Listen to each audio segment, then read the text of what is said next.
Saviez-vous que la manière dont vous avez été nourri, touché, rassuré ou regardé dans votre première année de vie influence encore aujourd'hui vos relations, votre niveau de stress, votre digestion et même votre confiance en vous?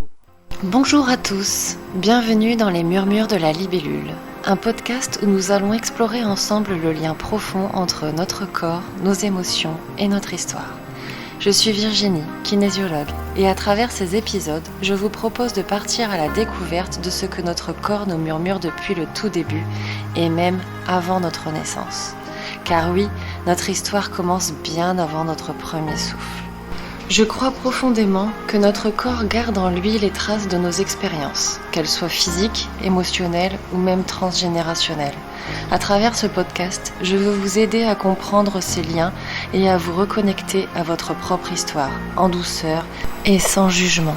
Imaginez, vous venez de naître. Tout est nouveau, inconnu. Le froid, la lumière, la faim, la solitude. Votre système nerveux n'est pas encore autonome. Il apprend par l'autre, grâce à l'autre, grâce aux neurones miroirs qui se mettent en place. Dans cette première année, chaque contact, chaque regard, chaque attente comblée ou non laisse une empreinte. Pas une trace figée, non, mais une information, un signal, une vibration. C'est à ce moment-là que votre cerveau s'organise, que vos réflexes archaïques se mettent en mouvement, ou au contraire s'enrayent. Le réflexe de redressement labyrinthique, le réflexe de l'endo, le réflexe de parachute, entre autres, émerge durant cette période. Il prépare votre posture, votre équilibre, votre sécurité intérieure. Si l'un d'eux reste actif trop longtemps ou ne s'intègre pas, cela peut jouer sur votre coordination, votre tonus, votre rapport au monde. Mais ce n'est pas tout. Quand votre maman vous sourit, vous ressentez. Votre cerveau active des neurones miroirs, ces cellules fascinantes qui vous permettent d'apprendre par observation, d'imiter, de ressentir l'émotion de l'autre, comme si c'était la vôtre. C'est ainsi que s'apprend l'empathie. C'est ainsi que se tissent les premières relations humaines. Mais que se passe-t-il si ces échanges manquent? Si l'adulte est absent, débordé, non disponible émotionnellement? Le cerveau du bébé s'adapte. Il encode un monde moins accueillant. Et plus tard, ce même adulte pourra éprouver une peur de déranger, une difficulté à créer du lien, ou un besoin excessif de reconnaissance. Il ne faut pas oublier que les enfants se sentent toujours coupables du mal-être de leurs parents. Les enfants pensent toujours que c'est de leur faute si ça ne va pas. C'est à nous, adultes, parents, de faire en sorte qu'ils se sentent en sécurité. C'est aussi dans cette première année que certaines blessures émotionnelles esquissées par Lise Bourbeau peuvent commencer à s'activer. Un bébé qui pleure longtemps sans être consolé peut ressentir une blessure de rejet. Un bébé que l'on nourrit mécaniquement sans regard peut vivre un sentiment d'abandon. Ces blessures ne sont pas des fatalités, mais elles créent des empreintes émotionnelles qui peuvent fausser la perception du monde. Et plus tard, un événement anodin pourra réactiver ces anciennes mémoires et le corps réagira. Non pas à ce qui se passe maintenant, mais à ce qu'il a appris à redouter autrefois. Le système nerveux autonome de votre bébé, lui, ne sait pas encore se réguler tout seul. C'est la présence bienveillante de l'adulte qui lui envoie le signal « tu es en sécurité ». Lorsque cet adulte est stable, calme, connecté, l'enfant s'apaise. Nous avons alors un attachement sécure. Mais si cet adulte est anxieux, déconnecté ou ambivalent, l'enfant encode que le monde est incertain. Là, nous avons un attachement insécure.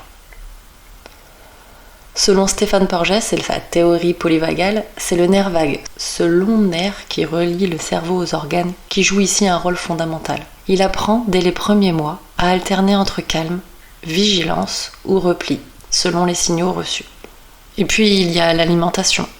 Pas seulement ce qu'on met dans la bouche, mais aussi comment on le donne.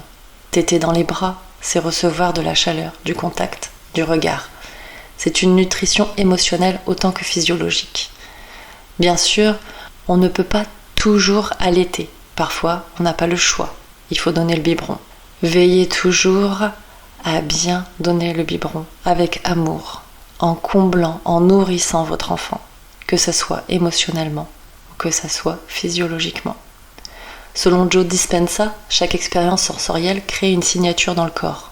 Si les repas sont liés à la tension, la précipitation ou au rejet, cela peut créer plus tard un complexe avec la nourriture, l'estime de soi ou les émotions. Le microbiote intestinal, lui aussi, commence à se former.